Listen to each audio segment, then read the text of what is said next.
Okay, welcome everyone. Thank you very much for joining us both in person and online. Today we have the distinct pleasure and honor to having Fabio Cuzzolin, who's one of the founders of the field of imprecise probabilistic machine learning back in the early 2000s, and whose group is still very active today. And yes, I don't want to list his accomplishment because we would need 1 hour just for that. He will talk to us about his latest work on epistemic AI. So, Fabio, thank you very much. And the floor. Thank you very much. Thanks for having me. I'm very happy to be here. Very exciting environment. So this is about, I'm Fabio Cuzzolin. I'm the coordinator of this epistemic AI project, which is, among other things, a FAT open project that started in 2021. FAT open scheme, 3 million euros for 5 years, and we are the coordinators, and also the other partners are K11 and TU Delft. This is a website where you can find all our papers and more details about the work. What is the concept here? You know that FAT opens are about new, blue sky thinking ideas, and the idea here is to reimagine AI through a proper treatment of the uncertainty that stems from partial knowledge of the world in a form particular of training set that are too small or not representative of the problem that you actually want to solve.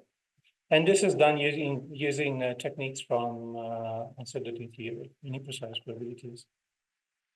This is the team. This is my team just for this project at OBU. I'm also the director of New Institute for AI and Data Science at Oxford Brookes. So this is just the epistemic AI part of that.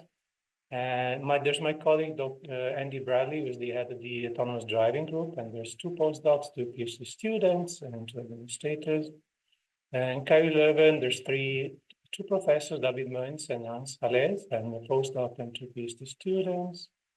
TU Delft, there's Matti Spahn, who's a full professor in machine learning, and 2 associate professors, New York Smith and William Cookie, who's an expert in autonomous driving, and a number of PhD students and 1 postdoc. Just to give you an idea, the project started in February 21, and so far we published 42 papers or technical reports, and some of them in the top ML and AI conferences or journals. And we have a lot of papers currently pending in preparation. We released 3 data sets to the public with 2 or 3 more in the pipeline. We organized 6 workshops at conferences in AI computer vision, mostly ICCV, but also ECCV, IROS, and UAI. We have engaged with a significant number of external partners, university and companies. One of the objectives of the project is to create an ecosystem about this idea of modeling uncertainty in AI, which is what I believe we are succeeding in doing. And we are pursuing follow-up funding with a lot of the grant applications pending or planned, with epistemic modeling as a core component. So what's a concept, which is what you're really interested in? And so this is the general idea. So whereas in traditional machine learning on the left, you learn from training data a model, then this model hopefully explains not just the training data, but a little bit more. In the principle that we call epistemic learning, you start from a state of ignorance in which every model is compatible with the data that you haven't observed. And when you observe the training data that you reduce, you use it to reduce the space of models that are compatible with the training data. But we don't really do, so hopefully this set of models compatible with the actual training data will explain a much larger fraction of the universe of data that is out there. Note that we don't really do set learning, so we don't learn sets of models, but we learn uncertainty measures on the space of models. This is what we mathematically speaking via techniques from second-order uncertainty theory. So what are these second-order uncertainty measures? Can you raise your hand? How many of you have heard of imprecise probabilities or such things? Very, very few. So 1, obviously, and 2, and 3, maybe, because you're a student, so you have to. So these These uncertainty measures that are more general than classical probabilities, and they've been proposed to extend or replace classical probabilities by various people over a period of probably 60 years. And the assumption is that in most cases, there isn't enough evidence to determine the actual probability that describes the problem that you're trying to model. And the objective is to model the epistemic uncertainty, so the second order uncertainty about the problem. And the example I always make is like a die. So if you roll a die, it's a fair die, you're uncertain which phase will come out at each trial, but you will know the probabilities of the phase 1, 6, 1, 6, 1, 6, 1, 6. If they give you a die that you don't know whether it's fair or not, so you're uncertain about the probabilities of the random process. So that's what we call second order uncertainty or epistemic uncertainty. So epistemic uncertainty is uncertainty about the data generating probability itself, or in machine learning terms, uncertainty on the model space. And examples are here like convex sets of probabilities or Euclidean sets, which are the things that Michele mostly work on. The Euclidean set is just a polygon of probabilities in the simplex of all probability distributions on a certain, for instance, set of classes. If you have three classes, X, Y, Z, all probability distributions, they form a simplex or this triangle. And a Euclidean set is a polytope within that simplex. Another example. These are the two main approaches that we are using are Euclidean sets at the top and random sets at the bottom. Random set is a set value random variable.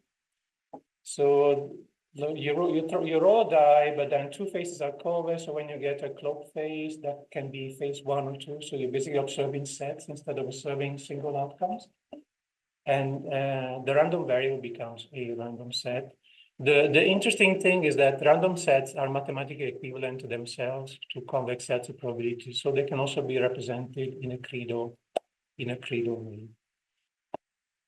So again, this is what epistemic learning is about. Instead of learning from a training set one model or maybe an ensemble of models and producing a prediction, which is typically in the form of a probability vector, for instance, on a class space when you do classification. What you learn is an uncertainty measure on the space of models. And then when you have a test time, when you have a new data point, that produces what we call an epistemic prediction in the target space, which could be a Euclidean set, for instance, or a random set.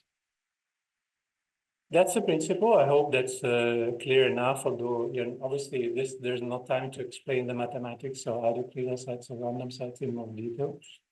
But you're more interested in the machine learning part, so I'm moving on to that. So what is it that we are trying to achieve in the project? So we're doing lots of different things, as you will know, because we have a team of 20 people and we've got money for this. And there's lots of problems. The first one that we're interested in is statistical learning theory, because how many of you are familiar with statistical learning theory? A slightly larger subset. So in statistical learning theory, you consider the problem of finding generalization bounds, which are in the form of ensuring that the probability of the expected loss of the empirical risk minimizer H hat, which is the model that you learn from the training data, and the theoretical optimal model H star is small. And you do that by enforcing probably approximately correctness. So the probability of this difference being large is small. What we've been done in this part of the project is robustifying pack learning by moving like these rendition bounds to the Credo case. And in particular, with Michele, we got accepted this paper in NeurIPS called Credo Learning Theory, in which the assumption that we learn from a finite sample of training set instead of a single training set. And if we, from this finite sample of training set, we can learn a Credo set of data generating distribution, then we can use this information to produce generalization bounds that look very much like the traditional ones, but they are tighter. So you get tighter generation bounds by having to learn in exchange what the Credo set of data distribution can be. So these are not probability agnostic bounds, but they are probability bounds that assume that you know the Credo set of the heterogeneous distribution is. We've done quite a lot of work in classification. I think I'm doing all right, so I don't have to rush. But so what is the next step here is a similar theory for random set representation. So hopefully Michele will be able to continue to that in the next step. Just as a comment, you can see a presentation of this work on the website, on the YouTube series of this seminar series. This exact paper here, field learning. Yeah, we could also, I mean, I think we also have the poster and I don't want to present. If you travel to NeurIPS, you'll meet me there because I'll be presenting this poster. And in the classification domain, we've done even more work. Should I admit this person? Yeah. Okay. In particular, we propose this approach called random set neural network. This is under review at iClear, but has pretty good scores, so we're pretty confident we will go through. So the idea is to replace the output layer of any neural network. I mean, this is for classification, right? Instead of having an output layer that produces a score for each class, you have an output layer that produces a score for each set of classes in a random set formulation. And we call this idea random set neural network. Initially, we just thought of applying that to CNN, but actually we realized it's a wrapper that can be applied to any network architecture for classification, really. So these output scores for sets of classes, set of individual classes.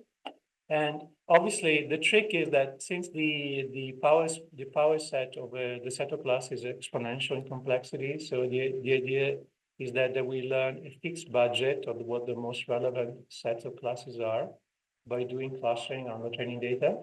And once we have identified those, we have like a budget of 20 sets of classes. We add them to the original classes and we construct the output layer, and then we train the network to produce scores for this approximate random set on the class space. And that is done using a suitable loss, which is a combination of loss for multi-class classification and constraints that enforce the output to be an admissible, a valid random set. This outperforms both traditional Bayesian deep networks across the board, across 5 different data sets. So we have very strong empirical evidence that this is better in many ways. This is the architecture, like I was saying. So we don't change the representation layer, we just change the output layer, and the output layer produces a finite random set or belief function in Glenn Shaver's terminology. And the ground truth is encoded in the same way in the form of belief function. Then by minimizing the loss, you learn to predict these belief functions on sets of classes. There's some technicality here. This can be converted into a Credo set, like I was saying before, and then you can extract the center of mass of the Credo set as your point-wise prediction.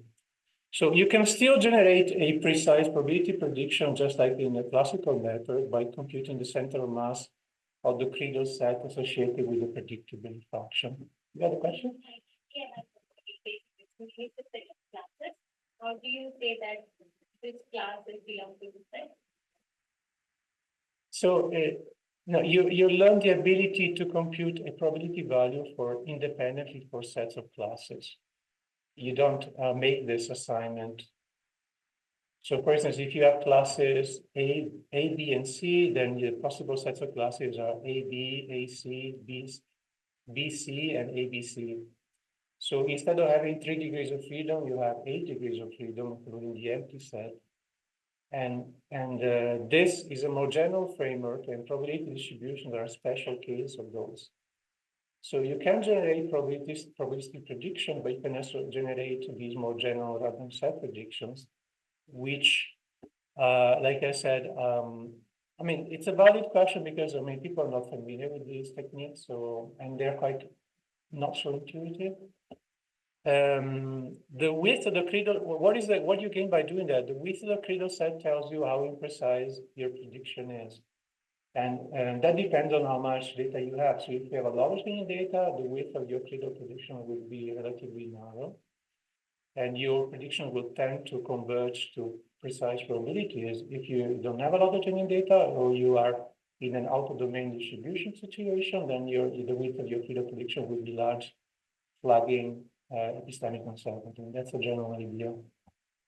Yeah. So you said you take the center of gravity of the student set. Is there a particular reason why you do that, or it's just the more standing? Okay, the only reason is that there wasn't a framework for evaluating epistemic predictions. So if you want to evaluate it as a traditional prediction, you need to produce a precise probability, and that's what we did. And we computed the pygmistic probability, which is the center of mass of that cradle set, and we showed that accuracy-wise, we are better than any other baseline. And also, next slide. So these are some of the experiments that we've done. So we are better, this is just about accuracy. We are better accuracy-wise over all these data sets compared to the most recent one. This is not very recent, but the others, epistemic neural networks, LB and N and others. And there's more in the latest version in IKEA. So for some reason, the pygmistic prediction is better than Bayesian predictions and traditional prediction, although it's still precise. But we are also better at identifying auto-distribution data, so classifying data as auto-distribution. We are better at that. We are better in terms of robustness of adversarial attacks.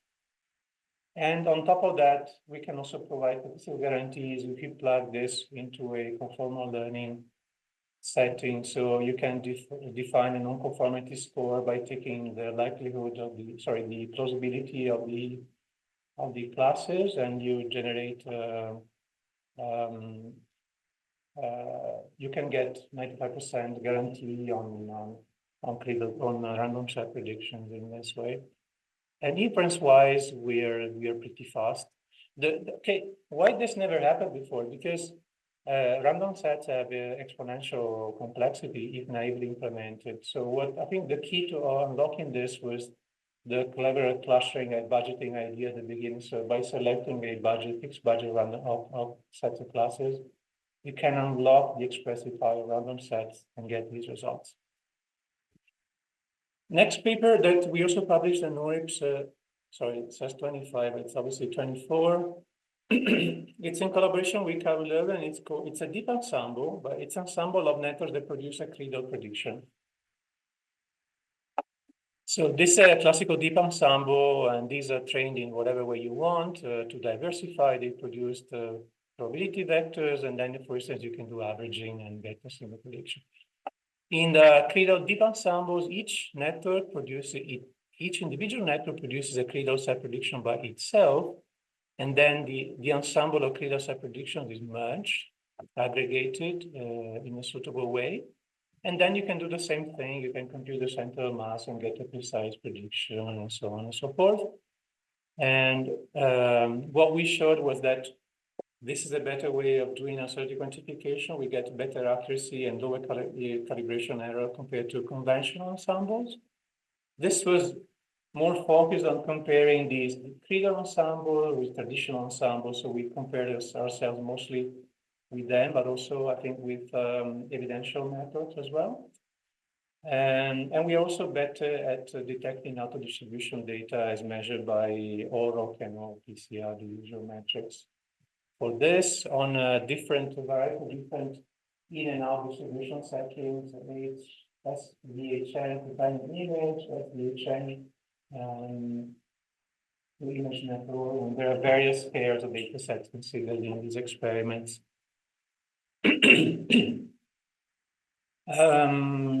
This is another paper also under review at ICLR, which has an average score of up 7, so hopefully we'll get through.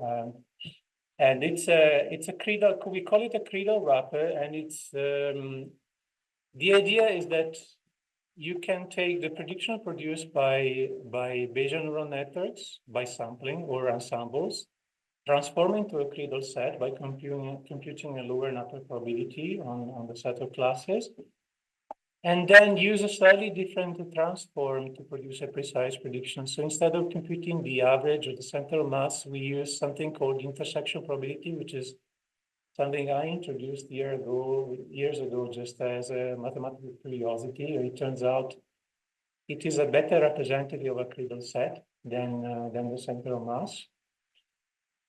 If I had time, I would explain, but what is intersection probability? So if this is a space of possible probabilities, then this is your lower probability. And this is your upper probability. The intersection probability is the intersection between this line and the space of probability measures. That's why I call it intersection probability. So we will divide from purely geometric consideration, but then we applied it machine learning in this paper, and it turns out it's pretty good. So this is a wrapper because it can be applied to, like I said, Bayesian networks by sample. So if you sample multiple predictions from a Bayesian network, you can wrap them up by computing the corresponding data set and then intersection probability. And the same with the ensembles. And if you do that, you have better OD detection capabilities. And here we have experiments with different baselines, with G16, ResNet 18, different type of approaches, BNN by reparameterization, BNNF, deep ensemble with 5 elements, and using both epistemic and total measures of uncertainty, we have better auto-distribution performance using the usual metrics compared to these baselines. So I was saying before that the main reason we are still computing precise predictions from cradle or random set predictions is that up to now, there wasn't any framework for evaluating predictions that are not precise probabilities in the first place. And obviously that limits our ability to explain the generality of this approach, because in the end, we are still always forced to compute a precise prediction and evaluate it in a classical way. So what we did in the work that is under review at AI Stats is proposing an evaluation framework for predictions with an attached level of uncertainty, which is hopefully valid for all classes of networks and models that have been proposed that can do so. And here you can see a representation. So if you have like a traditional neural network will produce a single probability vector. Again, I'm making the example classification example with 3 classes, A, B, and C. You can have samples from a Bayesian prediction, like the red balls here. You can have prediction from an ensemble. You can have a cradle prediction from a cradle net. Or you can have a belief function prediction from a random set neural network, and so on and so forth. All of those can be evaluated using a new metric that we propose, which is a combination of a measure of accuracy and a measure of precision of the prediction. So this is a distance from the ground truth. So if this is the true class is A, then you can, for instance, use the Kullback-Leibler divergence between the prediction and the true class. And this is what we call a non-specificity measure, which is a measure of the size of the cradle set. Because all of these predictions can be wrapped up as a cradle set. For instance, you can take the minimum cradle set that contains all the Bayesian samples, or you can take the minimal cradle set that contains all the ensemble predictions. Or you can do like we do in the other paper, compute the lower and upper probability. They will still generate a cradle set or only slightly wider, I would say. But anyway, you can transform them all into a cradle set prediction and then evaluate them using this new kind of metric. The metric depends on a trade-off parameter lambda, which is yours as a user preference on what the right trade-off between accuracy and prediction is. So for your problem, you need to favor accuracy over precision, then lambda will be small. If you need to favor precision over accuracy, then lambda will be large. And we've done some ablation studies on the value of this trade-off parameter lambda in the paper. And once you have this metric, you can use it for model ranking, so for model selection. So you can rank different models according to the value of the metric and select the ones that have the lowest. Instead of ranking them in terms of performance or accuracy or I don't know precision, any other standard metrics, you can rank them using this metric. And then you can pick the model that have the best trade-off between accuracy and precision. In some scenarios, for instance, when you can choose to abstain or make no decision, then you can have a lower trade-off value of the parameter, for instance, for crop disease classification in agriculture, which is non-safety critical. If you're in a safety critical domain like autonomous driving, in which you have to make a decision regardless of the level of uncertainty, you might want to select the high trade-off value of the parameter. So this is up to the user, and in a sense, it's similar to the parameter using conformal learning, because you can set from the start what kind of trade-off you're happy with for the particular problem that you're trying to solve. Okay, all these I'm doing perfect timing, right? All these are methods that provide the level of uncertainty in the output space of the network or model. That doesn't necessarily be a network, it can be any other model, although we specifically work on networks, I think, so far. But this is not what Bayesian deep learning does. Bayesian deep learning learns a probability distribution on the parameter space itself, so it doesn't learn distribution only on the output space, but it learns distribution of parameter space and then produces a probability distribution. So we want to do the same in this epistemic framework. That's what I call parametric representation. This is work in progress, as it's been published. And one of the ideas we are working on is, again, what we call a random set wrapper, where we steal the posterior over the weights produced by any Bayesian network, and we transform it into a random set in the parameter space. This can be done, I don't know if I have time for this, but well, what is this triangle here? We have a little bit of time, so why not? So it's a random set over intervals. So the difficulty with the continuous spaces like parameter spaces that you have it's not a finite space like a set of classes, but you can still define a random set representation there, for instance, by considering just closed intervals of parameters. And all closed intervals of bounded parameters between 0 and 1 are representable as points of this triangle. So each point of this triangle is an interval. So this point here is the interval AB. Okay. So if you can learn a PDF with support in this triangle, you're effectively learning a random set representation on intervals of network parameters.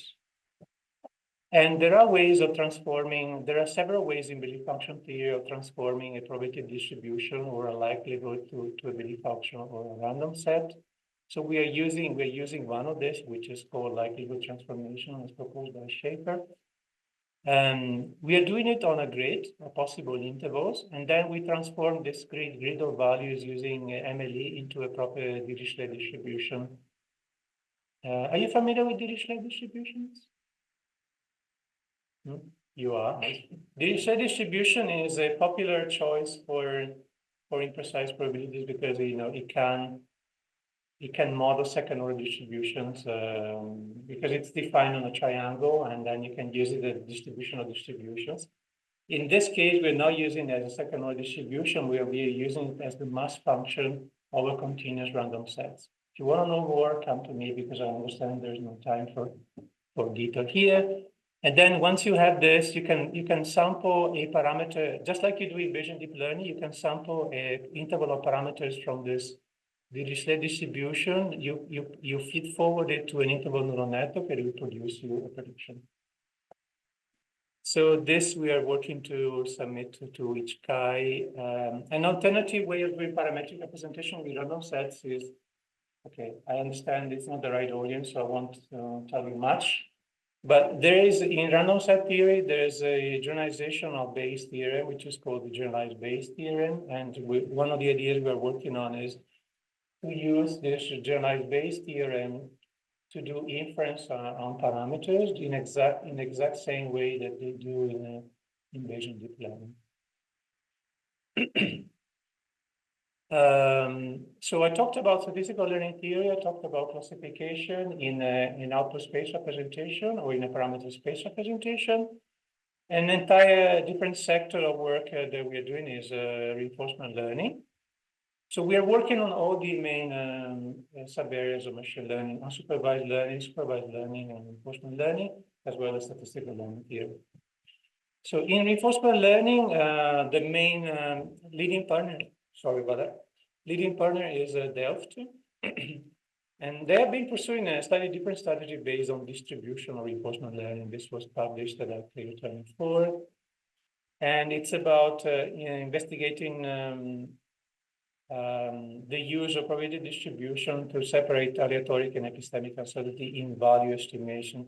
So distributional RL aims to approximate and model the full distribution of returns rather than just having a fixed value function.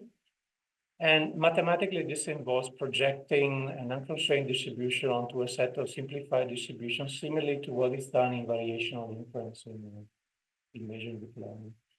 So in this figure, you can see that when you have a lot of data, your epistemic uncertainty is smaller. When you don't have data, your training data is just not there, then the epistemic uncertainty about the value of the probability distribution in that region of your sample space is larger.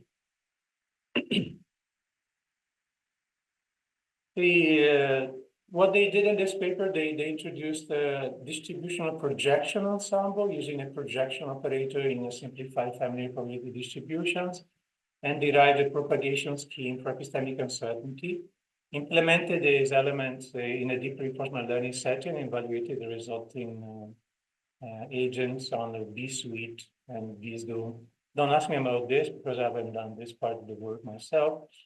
But their experiments show that these projection ensembles outperform baseline on most tasks. So they're better separating epistemic from aleatoric uncertainty. They also enable better exploration of the space. The main objective of this part of the project, though, is to come up with an epistemic formulation of reinforcement learning, general epistemic formulation of reinforcement learning. Anybody knows about reinforcement learning here? Is that offensive a question? I don't see many raised hands. So maybe not so many. Well, you will know that reinforcement learning rests on the mathematical foundation of market decision processes. So reinforcement learning is a sequential decision-making setting in which you, at each point in time, you try to identify the optimal decision to achieve a certain goal, represented by a reward function. And mathematically, this can be represented as a market chain, a market decision process in which you, at each state, you observe a certain quantity and you reap a certain reward. And then, based on the action you take at time t, you will reap reward at t, and you will transition to a state as t plus 1. So it's a market chain, basically. But from our point of view, it's a precise market chain. So you assume that there is a single precise probability governing the transitioning between states and governing the emission probabilities that produce the observation, also governing the generation of the reward. So the natural thing for us is to assume that you don't have enough data to learn the correct probabilities for transition or emission probabilities, but you can learn an imprecise or epistemic representation for those, for instance, in the form of data sets that are represented here in this part. So you can learn a credo set of possible transition probabilities, a credo set of possible emission probabilities, a credo set of possible reward function. And this is our aim for the remaining part of the project. So we don't have results for this. There are some people in Brazil, Fabio Cuzzolin and his team, that have done some work on marked MDPs without the observability part and the credo representation, but then it needs to be generalized and extended to the entire PO-MDP framework. And at that point, you will have a mathematical framework for epistemic reinforcement learning, and you can start working on model-free and model-based algorithms that use this. Moving on, more recently, we also... Yeah, I think there are some results on the Penrose equation for representing it. Yeah. If I remember correctly, in Bocconi, in Italy, Cernei and I actually did something on that. I'll look it up. I know that Delft also produced what they call an epistemic Bellman equation. but it's epistemic in a Bayesian sense. So I mean, this is social confusion because, for instance, epistemic neural networks, they're not epistemic in our terminology because they're like ensemble Bayesian, efficient ensemble Bayesian methods. So a lot of people, I mean, maybe it's my fault choosing this name for the project, but a lot of people use epistemic by meaning Bayesian representations in a parameter space. Whereas I use epistemic in the sense of using an epistemic uncertainty measure. So I look it up. So please send me a link. Right? I know there's some initial, but there isn't this complete framework that we're looking for. It's just not there. In the generative domain, which is what most people are interested in nowadays, we are working on two things. One is diffusion models, and one is language models. Obviously, like 99% of the people. But we are doing it from hopefully a very original perspective, which is epistemic representation one. So first topic is diffusion models, and you will know that diffusion models generate images by learning a reverse denoising process in which the noise is progressively transformed into an original data-like sample. So in the forward process, you apply Gaussian noise multiple times until you get complete noise, and then you train a neural network to reverse this process and generate natural-looking images from pure noise. The problem is that these are actual experiments that we did. So this first is we submitted as an idea to Amazon Research Awards last year. It wasn't funded, but pretty good scores, and now we are aiming for a first paper. If you ask stable diffusion to draw an oil painting of a horse sitting in an airplane, it will produce the stuff on the top, which is obviously not what you want, and also very similar in style. If you prompt them to create a picture of a girl eating dinner, it will deliver girls all of the same age, hairstyle, and skin complexion for some reason. This is true, right? It is not made up. We actually did this prompting. And at the bottom, if you replace girl with female, the samples produced will turn out to be portraying exactly the same scene from exactly the same point of view, only with a woman instead of a girl. So, my point is that diffusion models are not very good at variability of the output. So the output they produce are very boring, and they don't even match the level of variability of the original training set. Not only they cannot generalize beyond the training set, but they cannot even reproduce the internal variability of the training set itself. So what can you do about that from an epistemic stance? You can design epistemic diffusion models, and here we are proposing a slightly different approach. So it's more like a classical approach, in which instead of learning this reverse process, this marker process, we propose to learn a second order distribution over the Gaussian noise. So from the training set, the idea is to learn a second order distribution of the Gaussian noise, in particular normal inverse gamma, which is the conjugate distribution to the Gaussian distribution. And the reason for doing that is that when you use conjugate distributions, you can do things analytically without doing sampling or multi-parallel sampling or anything. So we are trying to illustrate this idea with this picture, which is not very good, but instead of modeling learning a Gaussian noise, each step you learn a second order distribution on the Gaussian noise, and then you can sample from this. And hopefully at generation time, by sampling from a second order distribution of the noise, you will have more variable outputs. Right now, the student Mubashir is working on modeling uncertainty in the scheduler, because diffusion processes actually work by enforcing a schedule of in terms of the variance of the noise over time. They don't really randomly sample them, but they do it over a schedule. So what we're doing is looking at how do you model uncertainty on the scheduler. And there are also interesting aspects to this, which couple geometry with uncertainty, because like in some of Michele's work, another problem with diffusion models is that they don't learn the manifold of the data they want to generate. So the outputs look weird and have artifacts because they're not guaranteed to belong to the manifold of natural images or the kind of images you're trying to generate anyway. And it looks like learning this manifold, the model uncertainty in the data might be related problems. The other main topic in the generative domain is random set large language models. And here, if you remember the first part of my presentation, you will understand that our random set classification approach can be directly applied to language models, because language models produce at each step a probability distribution over the space of tokens. So it's natural from our point of view to wonder what happens if you produce a random set over the space of tokens at the next step of the generation of each point in time. And this is what we call random set large language models. And the idea is that these models will be more aware of how uncertain they should be about the sentences they generate. And because of that, less likely to produce false statements or hallucination.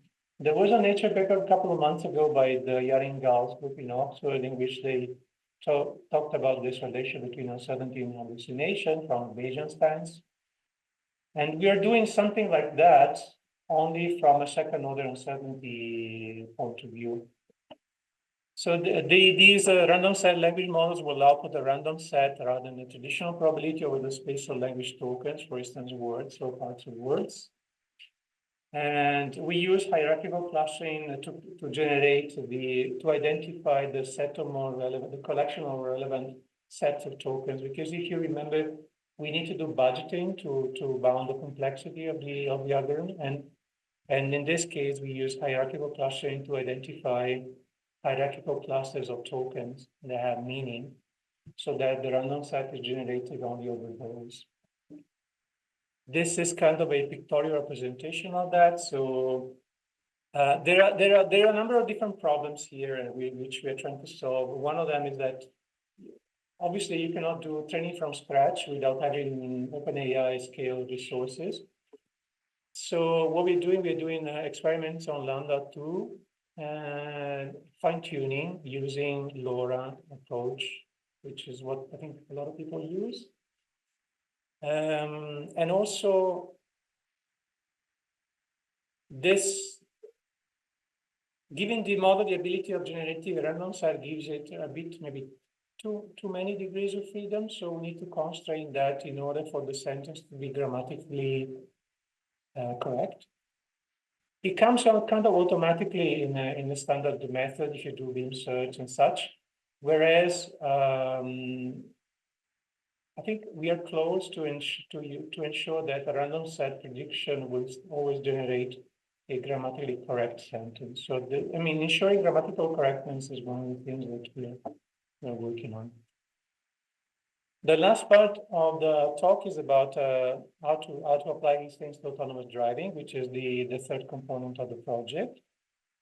And we've done experiments, for instance, on weather classification using a random set neural network approach, using both the road Waymo data set. This is one of the data sets we released in the past 2 or 3 years. This is the Waymo data set augmented with road event annotation.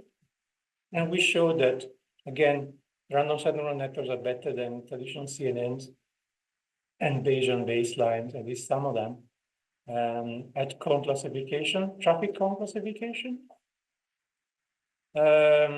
Also, we have done like auto distribution experiments, and we show that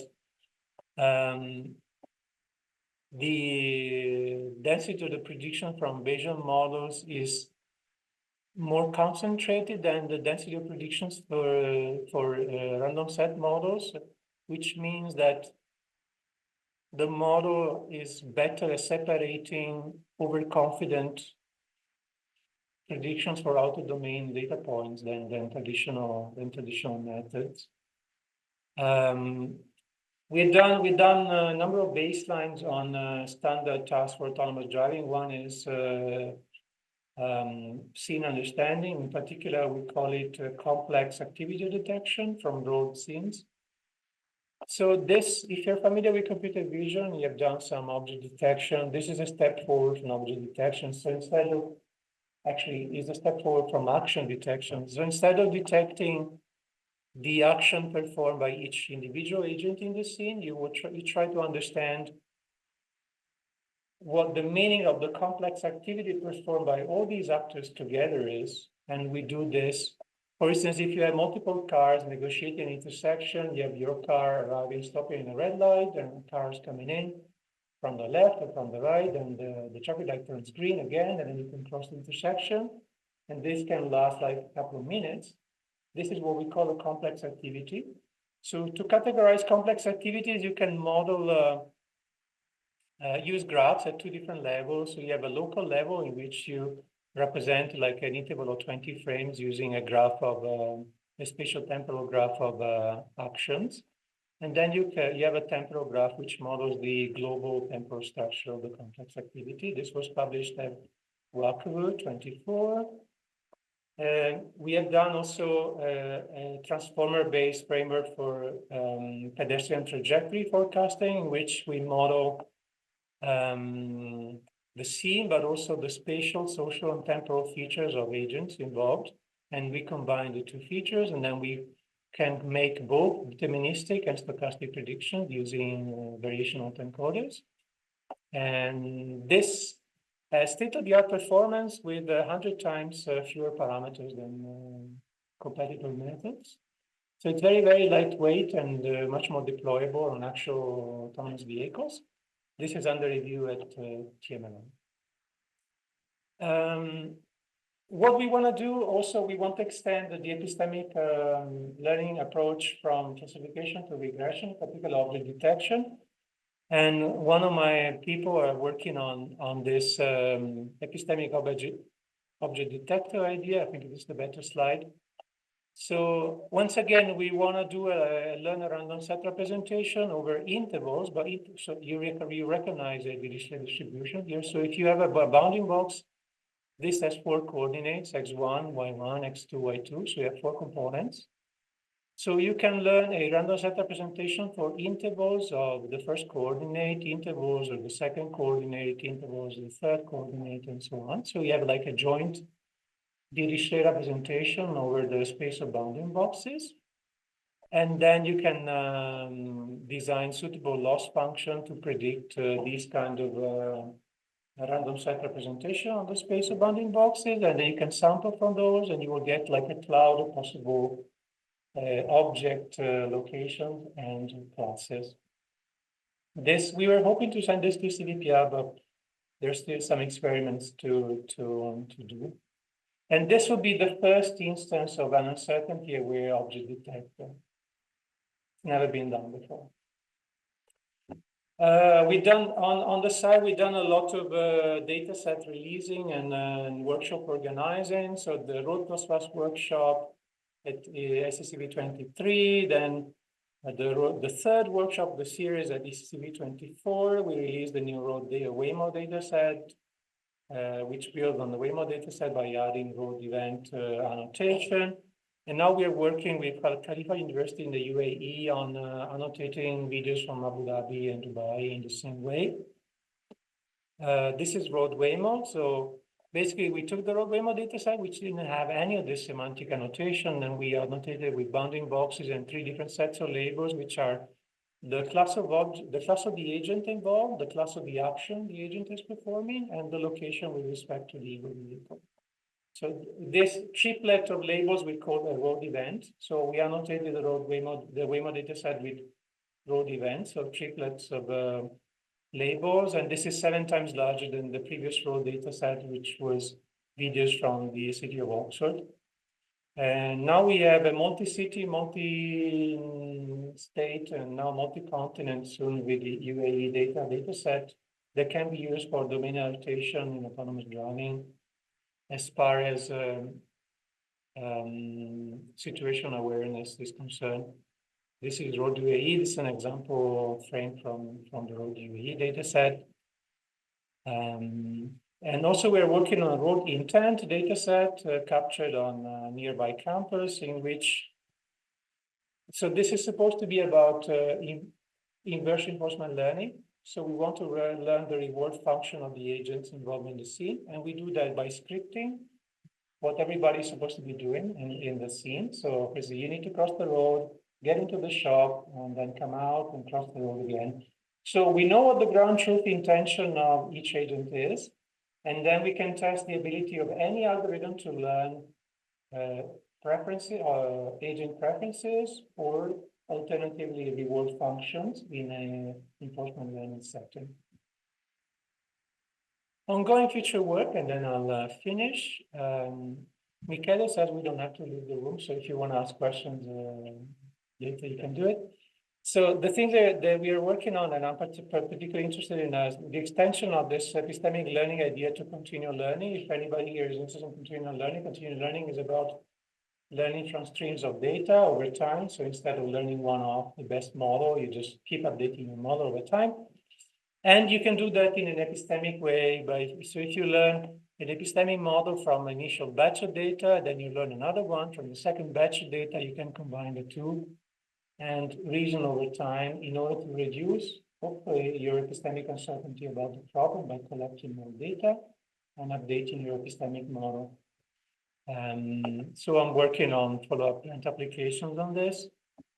The other main extension, natural extension, is towards more symbolic AI, because, like I was saying in the beginning, epistemic uncertainty is just uncertainty is reducible uncertainty due to the fact that you don't have enough information. And there are two ways of getting more information. One is getting more data, that's continuous learning, and the other one is getting more symbolic knowledge or injecting symbolic knowledge or prior knowledge, and this is what neurosymbolic learning is about. So it is natural to think of integrating neurosymbolic AI with the epistemic approach. For instance, you can have a random set neural network and plug on top of it like a logical circuit that can reason on the random set predictions and produce the desired output at the end. Or you can change the loss that you use for training the network by mimicking the semantic loss that they use in neurosymbolic AI, which is a way of enforcing that the desired constraints are met by your predictions. And here we are working together with Edinburgh, in particular Antonio Vergari, and with Eindhoven, Castle Campus. What's next? I talked about continual learning, epistemic deep learning at parameter level, detection networks. So there's also graphs. Obviously, uncertainty can be modeled on graphs, and that's something we would like to start expanding into. Diffusion and large language models on the second order or random set representation or symbolic AI. More recently, I got very interested, and I know there's somebody here working on those things, on neural operator models. And we actually, with the consortium, we put in a Pathfinder proposal in March, which got pretty high score, about 4, wasn't funded. So we're going to try again next year. So this is about uncertainty-aware neural operator models for AI for science. In particular, we are collaborating with the UK Atomic Energy Authority on modeling the fusion plasma in tokamak reactors. List of publications, and another thing I'm interested in is a notion that I call evolving AI, with you don't just continually learn from new data, but you also, the constrained optimization problem that corresponds to your task is time variant. So the objective function and the constraints can vary over time. So you can train an AI that can change its mind over time and also change its priorities over time and do different things. I talked about the AI for science. Said, yes, I'm very interested in AI for science. So if you want to collaborate on modeling uncertainty in AI for science, I'm here. We also put in a couple of bids in September, 3 bids. One was a transition grant exploiting the results of EPI for autonomous driving. This is a concept we call U-Drive, and we got invited to the interviews, which are going to take next week, actually, place. But also the other two big grants we submitted in September. One is on robustness and explicability. It's called Surely AI, and the other one is on extending foundation models to the industry sector, multimodal foundation models for industry, by adding new capabilities, and modeling and quantifying uncertainty is one of those, but there are other things as well in that. Okay, this is it for me.